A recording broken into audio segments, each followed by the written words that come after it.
Welcome to Strip Cover Lit, where we squeeze the bigger picture out of literature. I'm Adrian Fort, and we're here for another poetry discussion. This poem, of course, coming to us from the depraved mind of Charles Bukowski, as it appears in The Pleasures of the Damned on page 108 through page 109. This poem is called Trashcan Lives. The wind blows hard tonight, and it's a cold wind, and I think about the boys on the row. I hope some of them have a bottle of red. It's when you're on the row that you notice that everything is owned and that there are locks on everything. This is the way a democracy works. You get what you can, try to keep that, and add to it if possible. This is the way a dictatorship works too. Only they either enslave or destroy their derelicts. We just forget ours. In either case, it's a hard, cold wind.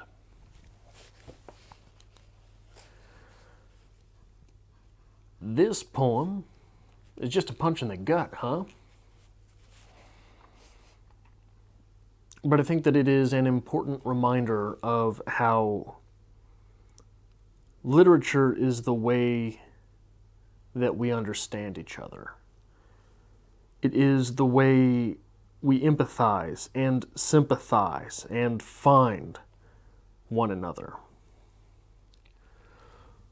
It is through literature that we are able not simply to see the world through another's eyes, but to inhabit their mind.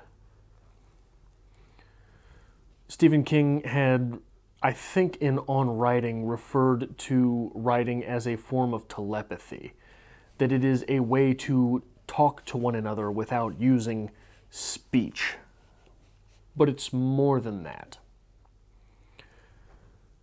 Especially if the reader is functionally literate. Not that one is able to simply understand the words on the page, but instead to understand that someone somewhere had thought those words and meant something by them. And so that there is more to the literature, to the writing, than simply the words on the page.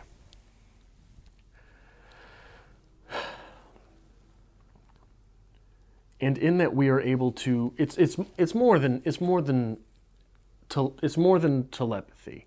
You're literally being someone else, especially in the first person. Because one of those little tricks with the first person, such as this poem, I hope some of them have a bottle of red. Even if you're anti-drinking, even if you are anti-homeless people and completely unsympathetic to them, when you read this poem, you say that phrase. And language, speaking, saying something, is one step closer to believing it. Now, I think it was Socrates that said the mark of an educated mind is to be able to entertain an idea without accepting it.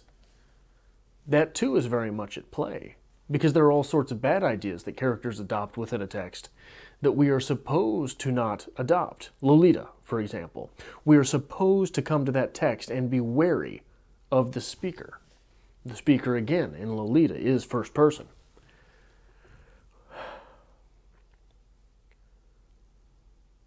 So literature is to help us empathize and sympathize, but also to construct the self. And what self would be worth having were it incapable of empathy? I think I've told this story on the channel before. When I was in grad school, my daily routine, I would spend 6 to 8 hours a day at a library. And if you frequent libraries, you understand that you will always be able to find homeless people in a library if there are homeless people in the area. And it's one of the places that homeless people will congregate, because you don't have to buy things to be there and not be loitering. And it's warm in the winter and cool in the summer. And there's free entertainment. And one of the days that I was there, there was one homeless guy who was always there. And he always sat at a table, one table away from me, two tables away from me, just right around. And one of these days, he happened to have a buddy with him, a buddy who had stopped by. And I overheard their conversation. Being a writer in a public place, I believe that I am required to eavesdrop on conversations, to spy on people. It is necessary to the craft. One of the hazards of the craft, if nothing else. And it must have been September-ish. So it wasn't summer, it was not still summer, not yet winter. The fall chill was sort of in the air. And one of the phrases out of that homeless fella's mouth, just very matter-of-factly, very speak-a-day, very work-a-day, very every-day. One of the things that he had said was, you know, if I make it through the winter, I think what I'm going to do is, and I blanked out of whatever it was he said next, because that phrase was just so matter-of-fact.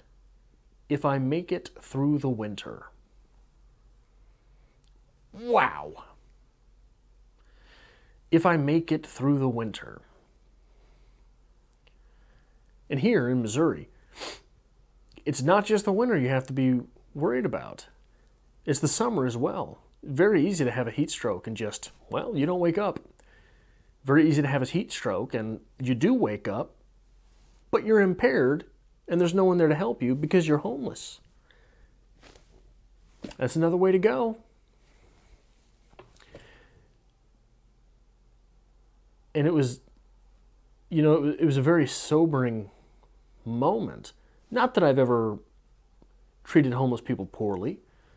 In fact, when I worked on the plaza in Kansas City, which was another place where homeless people sort of congregate and ask for money, and every lunch break that I had down there, I would buy a cookie or a cookie and a hot chocolate for the homeless guy who would set up on the corner. But still, there's a difference between recognizing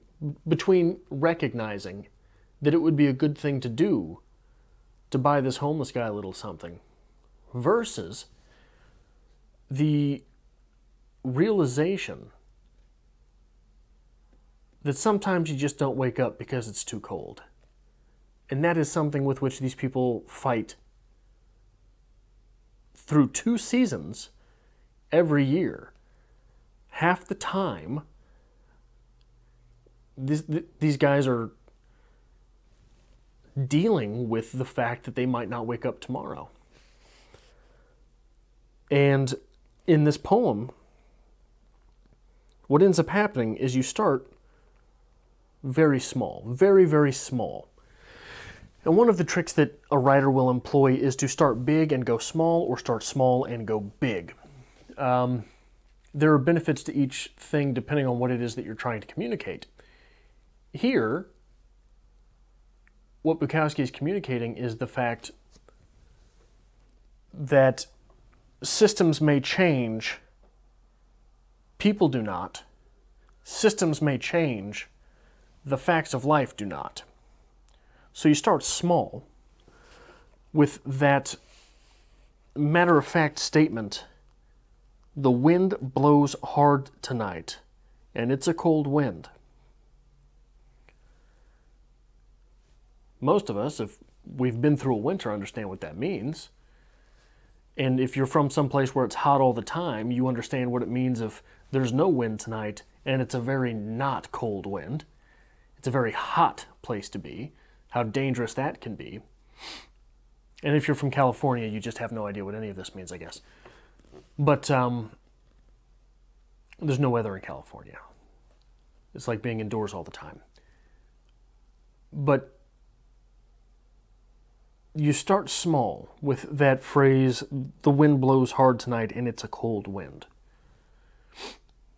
You get a little bit bigger when you're spreading from the personal the personal sensation of the cold wind to I think about the boys on the row.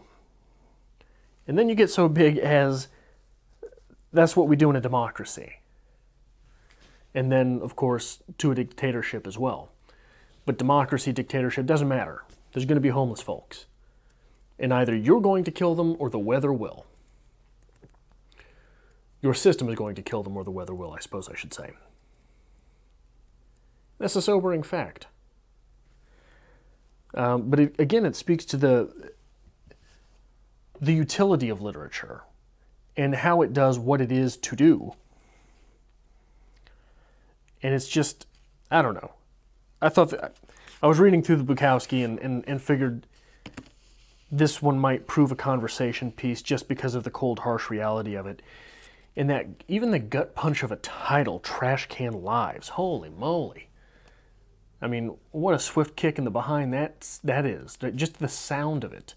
It sounds awful. Trashcan Lives. People being throwaway. But that's what some people come to be. Thrown away. And whether it is through, as Bukowski says, enslavement or being destroyed, or here, simply being forgotten. I mean, you're putting your trash in a landfill or an incinerator. That's the same, that's what he's alluding to, that the same thing there. But before I make you laugh too much, bring you up too much, make your day too good, I guess this is where I'll leave things. If you like this type of discussion, if you like poetry discussions in general, we try to do that often enough on the channel, or often as we are able to do so. And if you want to see the next one, maybe hit the subscribe button if you're not already subscribed. And if you would like to help us grow here on Strip Cover Lit, maybe consider sharing this discussion on some form of social media.